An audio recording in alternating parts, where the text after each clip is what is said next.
Hello, everybody, and welcome to the Epic Flight Academy. If you're watching these videos, I've got a big surprise for you today. I am pleased and honored to introduce a very good friend and colleague of mine. Well, who is it, you might ask? Remember how I always mention three things when I introduce these videos? You must study Epic's online course and all of the resources associated with that course. And number two, view these videos in parallel to that content. And number three, of course, review with your flight instructor. Well, today we have with us the person who actually authored this course. Let me introduce you to Captain Judy Rice. Oh my God, it's really hard. Wow. Hey, Captain, how you doing? Hey, Mike. This pilot has got a lot of accomplishments in the field of aviation. Captain, can you tell us about some of those? Sure, Mikey, I can. Okay. So I was a classroom teacher at 40 years old, and I always wanted to fly, and I went, you're 40 years old, you gotta fly. So I earned my private pilot. I discovered the power of aviation with my students in the classroom. So I decided to fly around the world, Mike. Whoa. Yeah, I needed a lot of experience, a lot of pilot certificates and ratings, and I flew a citation jet around the world to meet all these students that I'd built up a following. That's fantastic. I remember talking to you about those accomplishments and that fantastic flight. So we have Captain Judy with us here today. Captain, what is our topic today? Our topic, students, and by the way, hello students, is currency and privileges. Currency and privileges. Now, I've heard this rumor that once my certificate has been earned, it never really expires. Now, is that true? Believe it or not, yes it is. Hey! You got this piece of plastic, probably in your wallet or your logbook. It's always, that piece of plastic is always saying you're a pilot. But the piece of plastic is not kind of like a driver's license, because you got to do things as a pilot to make sure that you can use that piece of plastic. Two particular things I have to do, and what might those be? You need a current medical, and you need to stay proficient. Interesting. Well, let's start our discussion today talking about the medical. Are there different types of medicals, and is there an FAR that addresses medical certificates? Of course there's a FAR. What a surprise. Yeah, 61.23. In the United States, there are 4 types of medical in the United States. We have, and it's based on age and what you want to do with that piece of plastic in your pocket. So the first class, you want to fly these great big iron with a whole bunch of people, you need a first class. Age, under 40 years old, 12 calendar months, you got to go back for another first class medical. Over 40 years old, slightly over 40 years old, aren't I? And I'm only 39, and I think you're 39 too. oh yeah, yeah. Oh, that's so long ago. Anyway, so over 40, six calendar months. At our age, over 40, 6 calendar months is a long time. Second class, any age, every 12 calendar months, you got to go back for another medical. Third class is my life now. You just want to go out and you want to have fun and you want to fly your lovely little airplane. So under 40, 60 calendar months. Do you realize 60 calendar months? And notice 61.23 says calendar months. That's 5 years. That's a long time. 60 calendar months, you're under 40, you go back for another medical. Over 40, 24 calendar months, every 2 years. Slightly longer, but that's quite a while over 40. Basic med. The United States created basic med. Other countries are starting to adopt basic med. So basic med, we're not going to go through all the details. You have it there on your screen. You have to have a medical at some point in your life after 2006. So it sounds like both age and my intent of use of this medical certificate make a big difference here. That's correct, Mike. So that takes care of medicals. Now, what about my currency? Is there an FAR for that as well? Of course. Of course there's a FAR. What a surprise. Yeah. And those requirements are? We have 61.56 and we have 61.57. Okay, can you tell us a little bit more about those? Yeah, they really make sense. Believe it or not, they make sense. There's something called a flight review, 61.56. A flight review. Now you have this piece of plastic in your pocket or your logbook or your wallet.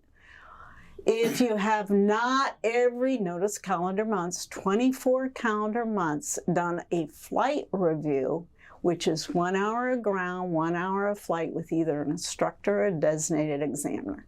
The instructor designated examiner signs your logbook and says you had your flight review. Mike's been my flight review instructor quite a few times. They're fun, especially if you got Mikey.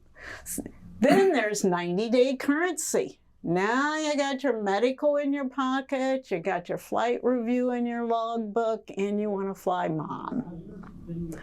And you haven't done 3 takeoff and landings in 90 days. You tell mom, sit on this bench, I'll come back for you. I got to do 3 takeoff and landings.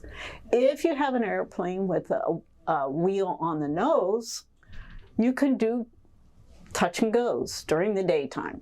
If you have an airplane with a wheel on the nose, you got to do full stops at night. If you have an airplane, like the airplane on that slide, with a wheel on the tail, a tail wheel, you got to do full stops day and night, Mike. So that makes me think of a question. I've heard conversation about, if I'm current, Captain, is that the same as being proficient? We got mom. You're putting mom in your airplane. It's been 90 days. You just did 3 takeoff and landings. Do you think you're safe? Do you think you're safe to fly mom or anything? So currency and proficiency are 2 different things. Talk to your flight instructor about that. You need to be current legally, yes, but you must be proficient. So thank Cap. Well, what if I am both current and proficient? What are some of the privileges that I have with my private pilot's license? It's a privilege to be a pilot. That it is. And you take it very seriously. Most of you will finish in an airplane, kind of like my little red Grumman on the screen there, that is 200 horsepower or less, has a wheel on the nose, fixed tricycle gear. You can go and you can fly any fixed tricycle gear if that's what you finished in, single engine. So it sounds like there might be some things that I can't do. Say I wanted to hop in that tail dragger. You gotta find a flight instructor or designated examiner to sit next to you if it's over 200 horsepower. If it's complex, you're going to notice there's details on what the heck complex means, or if it has a wheel on the tail. Then you fly with an instructor until the instructor says, okay, you're good, signs your logbook, there you go. And that's called an endorsement. Correct. I think I'm starting to see how this works. Now, what about carrying passengers and getting compensated or reimbursed for that? Is that okay? No, Mikey. Let's use mom again. You got mom. Mom owns a cookie factory. Mom has this box of cookies. She's sitting on the bench waiting for you to load her up. She loads you up and she says, hey, I got someone that's going to buy this box of cookies. Would you fly me there so I can get money for that box of cookies? And I'm going to pay your expenses. Sorry, Mom. Go back to the bench. But if it's your box of cookies, you can't carry Mom. But if it's your box of cookies, guess what? You can fly your box of cookies over to the owner and get money for that box of cookies. You're paying yourself.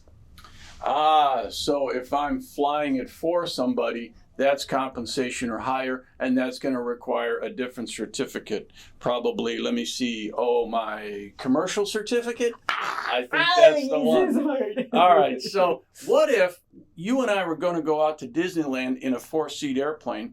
You and I are in the front. We had a couple of friends in the back seat, and this trip cost me $100, and everybody said they're going to chip in $25. Would that be okay? That's okay, Mike. Because that's what we mean when the FAA says pro-rata. That's called sharing expense, and if you share it equally, then we're good, yeah? Yeah, Cool. I want to know how you made that in $100, though. All right, actually add a zero. It costs $1,000. We each paid $250. So this is pretty interesting stuff, Cap. I really appreciate you clarifying that for us. Now, you know how we often like to wrap up these short videos with 1 or 2 questions? Well, I've got a good question. Does my certificate ever expire once I earn it? Students, how about if you answer that one? And? Plastic never expires. Their certificate never Yay, it's expires. good forever. But Uh-oh. remember, we got some FARs out there. Uh-oh. You got to have a current medical. Go back and review what that means, and you have to be current. Go back and review what that means. Okay. Excellent. Well, thank you. You know, folks, that just about wraps it up for today. We are so honored and privileged to have Captain Judy with us here today. Captain, would you care to do our famous sign-off with me? I would be honored, Mike. Okay, here we go. Well, folks, we'll see you next time.